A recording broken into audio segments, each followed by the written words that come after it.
It's nearly dinner time in the BERRYMAN household in Melbourne's northern suburbs. Parents Amy and Nick have 4 children.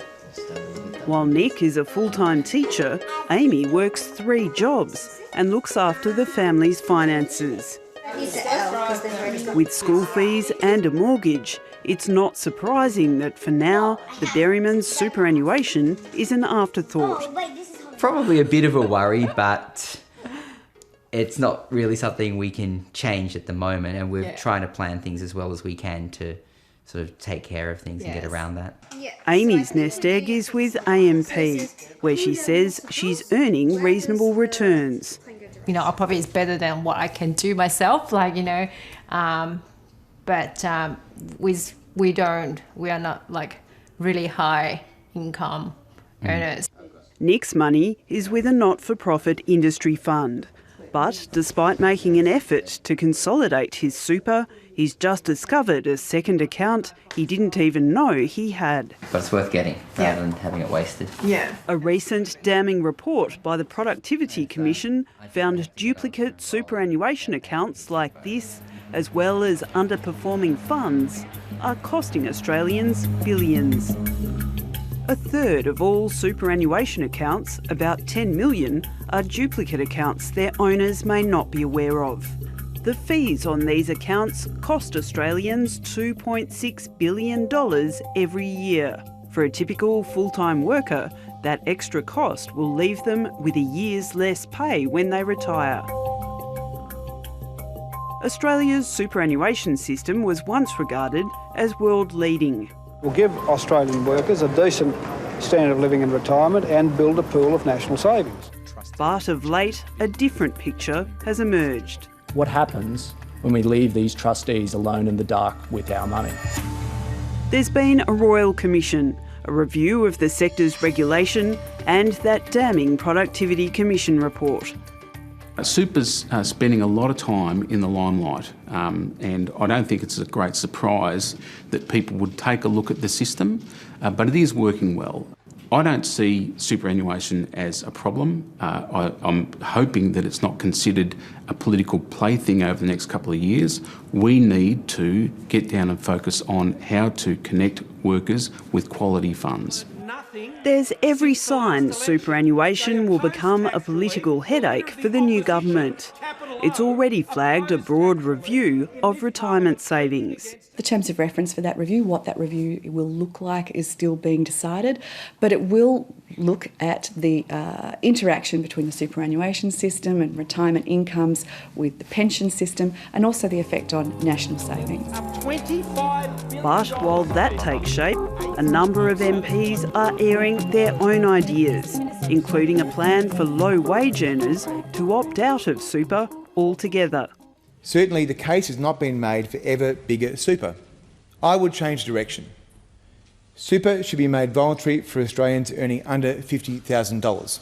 In an environment where wages have been growing more slowly than we would like, and that certainly workers would like, is it a good idea to force them to put more of their income into superannuation at the expense of the take-home pay that they can spend today? They're at odds with the Coalition's party line. The Prime Minister and the Treasurer have been really clear on this issue. There are no changes to the increase in the superannuation guarantee.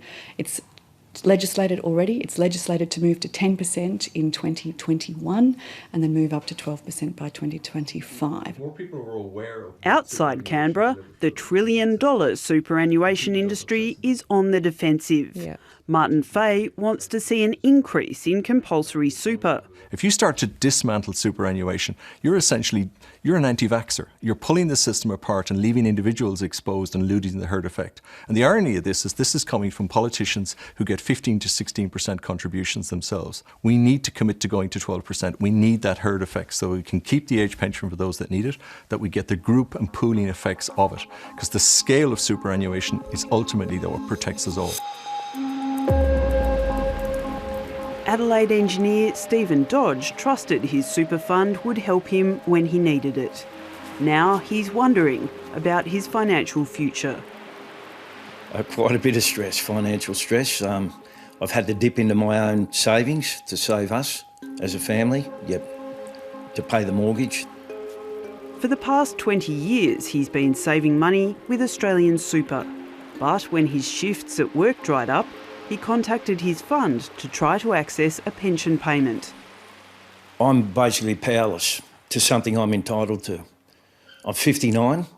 I could have accessed that money 3 years ago, 56, but I thought I'd be wise and let it grow. And you believe, why are you contributing money? They're doing the right thing by you. Yes, I give them their due, that there is good growth there. However, when it comes to getting your money out, whole different story. That I just found a brick wall. He says after weeks of dealing with Australian Super, he wasn't getting anywhere. Well, abysmal. Absolutely atrocious customer service. Atrocious. You can't talk to an operator, and when you do, that operator gives you the option of what's called a callback, and that takes somewhere between 48 and 72 hours. And unfortunately, people work, they've got busy lives, I cannot wait by the phone. But Australian Super says Stephen Dodge never told the fund that he needed his money urgently. It told 7:30 there was a delay in processing a document, but despite this, Stephen Dodge's money was transferred to a pension account within 1 month. But Stephen Dodge says he was never told about the transfer, and he's trying to move his money to a different superannuation fund.